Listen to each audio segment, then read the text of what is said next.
जी गए श्यामा सखी बनकर के किशोरी जी के पास। श्यामा सखी कैसे? ठाकुर जी ये विचार करके गए, मैं जाके किशोरी जी के मन की देख के तो आऊं। ये मेरे सामने तो प्रिय प्रिय बोले, मोए मेरे बिना ये मोए मेरे बारे में कहा बोले, मैं एक बार सुन के तो आऊं। बरसाने में प्रवेश कियो, सबरी गोपी के आहा कैसी मनोहर चाल है, नेक सी गोपी कैसी मटक मटक के चल रही है। अरे सखी तू कौन की लाली है? ठाकुर जी तेज तो हैं बोलवे में, जो पूछे तू कौन की लाली, बोले तेरी हूं, भूल गई। अरे बड़ी चपड़ चपड़ बोला है। बरसाने में द्वार पर जाकर के सखीन से बोले मुझको भीतर जान दो। सखी बोली कौन हो तुम? बोली मैं श्यामा सखी हूं। कहां ते आई हो? बोले पास के गांव नंदगाम ते आई हूं। सखीन ने बोली भानु बाबा के पास जाओ, शिकायत आदि करनी है, कोई न्याय चाहिए तो वहां जाओ, ये किशोरी जी के पास आवे के लिए नहीं है।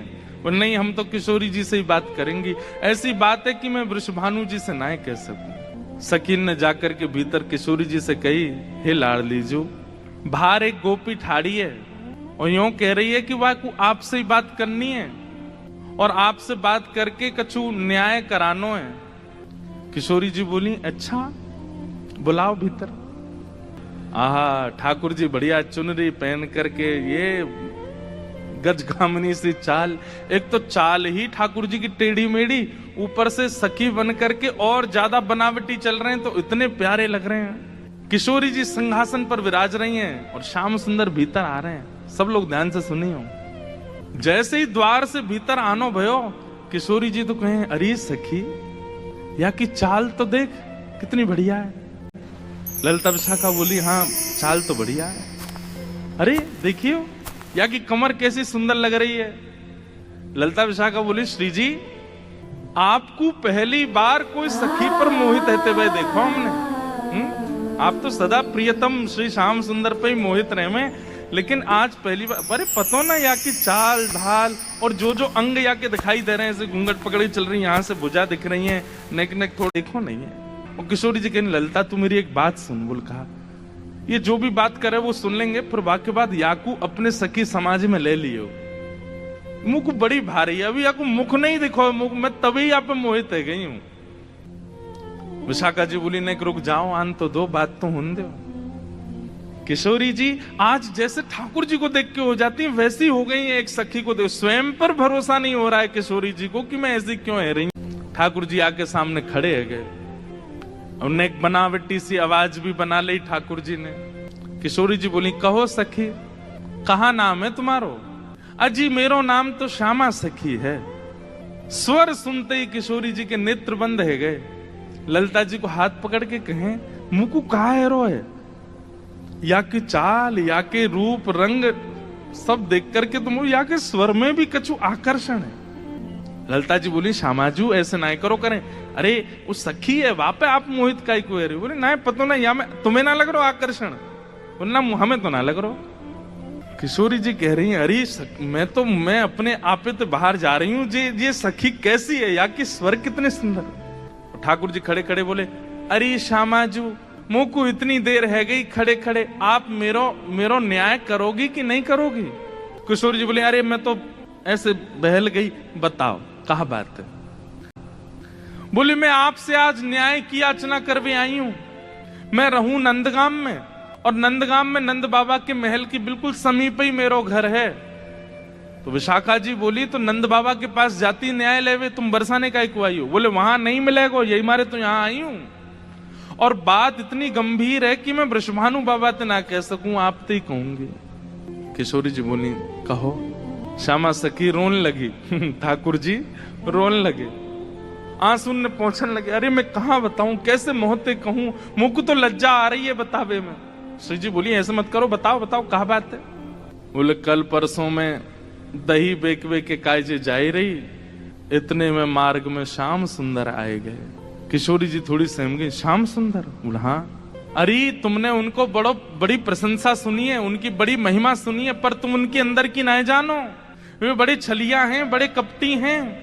अरे मेरो मार्ग रोक्यो कृष्ण कन्हैया ने, हरि मेरो मार्ग रोक्यो कृष्ण कन्हैया हरि मेरो मार्ग रोक्यो कृष्ण कन्हैया ने हरि मेरो मार्ग रोक्यो कृष्ण कन्हैया ने हरि मोहे बड़ो दुख दीनो नंद जी के छैया ने हरि मोहे बड़ो दुख दीनो नंद जी के छैया।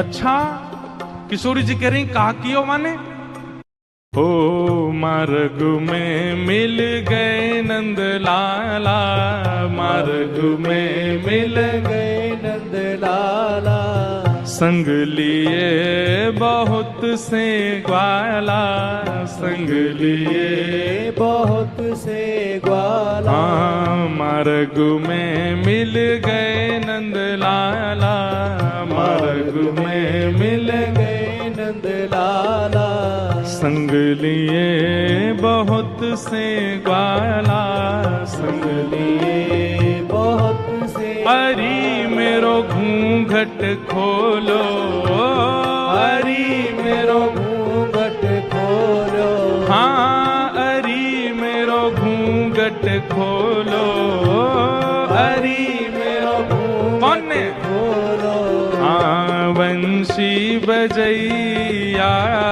ने ऐसो कष्ट दे मुँह को मैं कहा बताऊं आपको। श्री जी थोड़ी घबरा सी गई। अच्छा श्री जी को यह है कि अकेले में मुंह से कन्हैया की बुराई कर ले तो मैं सह भी लूं। ये ललिता विशाखा के बीच में काई को बोल रही है, ये तो वैसे ही उनसे चिड़ी रहे हैं इतनो, इनके सामने क्यों कह रही है।